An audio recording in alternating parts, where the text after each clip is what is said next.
உண்மையை சொல்லு, யார் நீ? நீங்க தேடிக்கிட்டு இருக்க அந்த வீடியோ கேசட் என்கிட்ட தான் சார் இருக்கு. இனிமே இந்த ஜீவா பறி கொடுக்கிறவன் இல்ல, பழி வாங்குறவன்.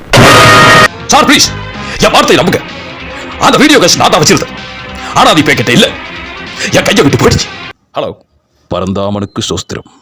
என்ன மிஸ்டர் ஜீவா, இப்படி அநியாயமா உங்க அம்மாவின் தங்கச்சி நீங்களே கொண்டுட்டீங்களே.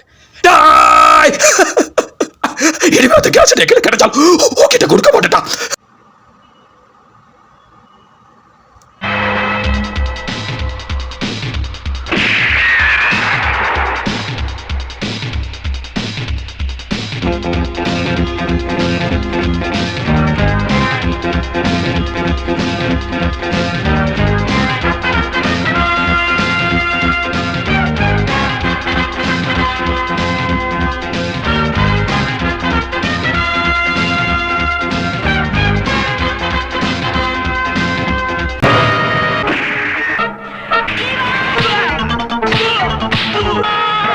எல்லாரும் செத்ததுக்கு அப்புறம் தான் மேல போவாங்க, நீ மேல போயே செத்துருக்கடா. சும்மா ஸ்டைலு கீழே ட்ரீல் விடாதடா. என்னோட ஸ்டைலை காட்ட வேண்டிய நேரம் வரும். அப்படி எந்த பரந்தாமனை கூப்பிட முடியாதுமா?